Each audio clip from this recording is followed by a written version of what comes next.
Hello, BookTube. Well, we're going widescreen today, aren't we? I am continuing to experiment with tech. I'm continuing to do that. To my eye, the visuals here look fine. I have no idea what the audio will be like. The visuals, they look fine, in other words, that they look sharp enough. I don't look like I'm filming, as the tech channels say, with a potato or through a potato. They're a little widescreen. It's a bigger thing than usual, but I'm still testing. That's all. And besides, you don't come to this channel for visuals, right? You've still got the beam. That's the important part.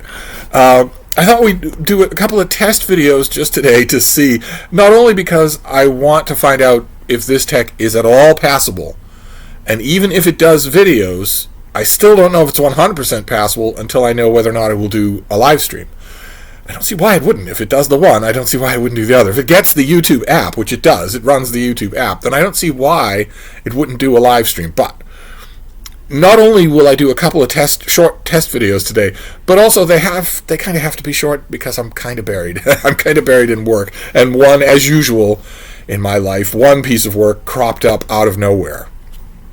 A lot of others have been on my plate for a while, but one cropped up out of nowhere. And the pieces of work that crop up out of nowhere are always the ones where the person who's cropping them up out of nowhere is practically breathless with the urgency of the work. It's not just that it crops up out of nowhere. No work ever crops up out of nowhere where the person who's giving it to me says, next year at this time will be fine. That never happens. Instead, if it crops up out of nowhere, it's got an urgent deadline. So I'm afraid we might have to do a couple of short videos today. But let's do the mail. I have one package so far today. It's a beautiful sunny day, cool, not a hint of weather at all. There's a gigantic winter storm system. A lot of you probably, from where you're watching in the United States, probably know this. This is a gigantic winter storm system that is slowly, steadily, inexorably enveloping like 4/5 of the country. It hasn't touched New England at all. It doesn't look to me like it's going to touch New England at all, which, if true, would be this magic bubble that New England was favored with during the summer, this summer and last summer, where monstrous heat burnt the whole country except for New England. And now it looks like, at least for now, crossing fingers, it looks like this massive storm system, a concatenation of storm systems, but a gigantic dip of severe winter weather that's afflicting everybody. It looks like that's going to pass New England quite by, which is great. This is great. I don't like the snow at all. I don't like it when it's snowing. I don't like after it snowed. I don't like any part about it.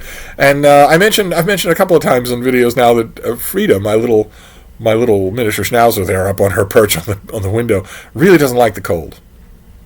She really doesn't like it, and she doesn't like active weather at all. Heavy breezes, they make her stop. We'll be walking along. She'll be just bustling along on our walk, and she will stop because she really doesn't like it. It's fussing with her whiskers. Anyway, let's see what we have here for this one package. It's a priority mail envelope, and it strikes me as something coming from one of you, which would be very bad. That would be a violation of rule number 1 on this channel, which is do not send me a book. But let's see if I'm right. What we got here? Oh, no. Okay, no, it's not from one of you. It's from the good folks at Europa Editions, who come out in the last 10 years with any number of books that I really enjoy. Okay, they just put it in a priority mail envelope. That's fine by me. Okay, there's a note, and there's a card. Great, from a publicity manager whose name I know. And there's a sheet. Great. Okay, well, then let's go through this. We have just one book. This is The Postcard by Anne Berest, translated from the French by Tina Cover. It was a finalist for the Goncourt Prize, and it won the Prix Renaudot and the Elle Reader's Prize. But this... Okay, that's a little bit odd. It won all those prizes, but the cover makes sure to tell me that this is an uncorrected proof. How that could be, I don't know. But this comes out in May of 2023, so this is about as late a book as we're going to get. There's no point in me showing it to you. There is no cover. It's just an advanced copy. It has European cover art, so you could at least see what the French edition looked like. But this won a slew of. It's a thick-ish book. It won a slew of awards. Let's see here. I'm delighted to share with you award-winning author Anne Barris' forthcoming book, The Postcard. The most acclaimed and beloved French novel in recent years. Those of you in France, do you agree? Has everybody been talking about this thing? And Europa's lead spring title. The Postcard was the first ever American Goncourt Prize winner. And it was a final. Apparently, there's an American version of the Goncourt Prize. As you all know, I have fallen in recent years out of love with prizes. Since the Nobel gave the prize to Dylan, I have stopped really paying attention to prizes at all. So there was an American version of the Goncourt Prize, which this book won, the first one ever to win it. So it must be a new prize.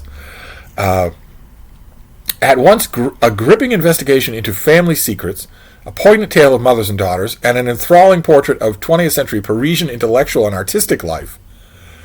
This book tells the story of a family devastated by the Holocaust and yet somehow restored by love and the power of storytelling.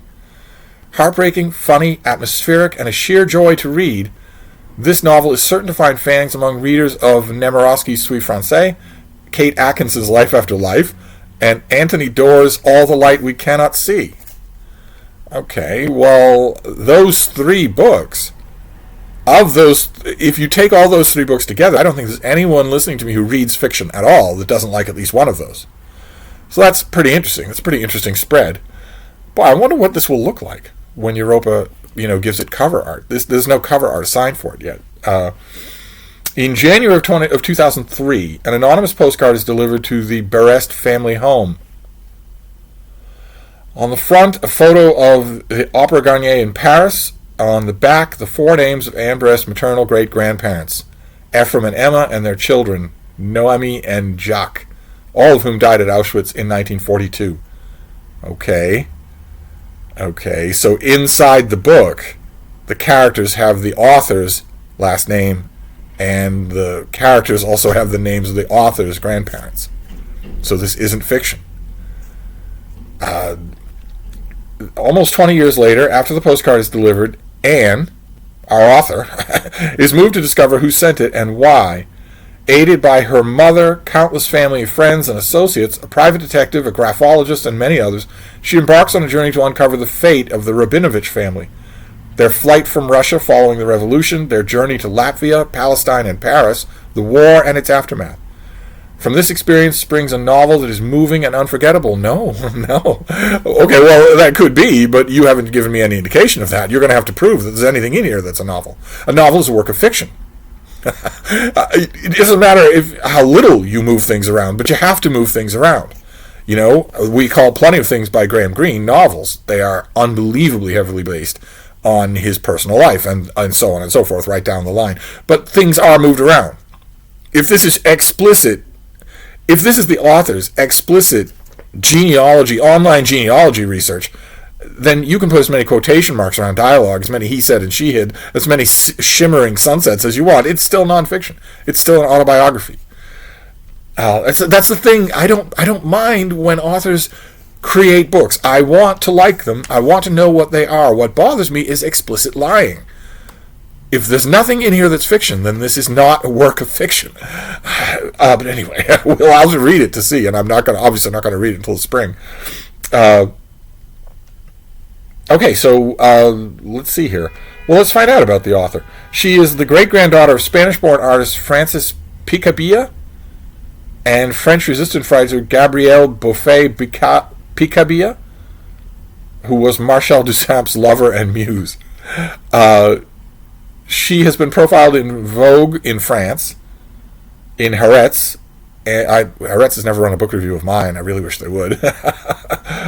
And has been a Chanel ambassador and is a prize-winning showrunner. Anne and her sister Claire wrote a biography of their great-grandmother entitled Gabrielle.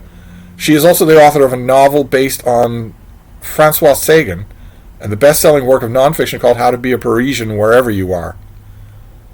which was translated into 35 languages. Good Lord, that's successful. And her novel, The Postcard, has won numerous awards. So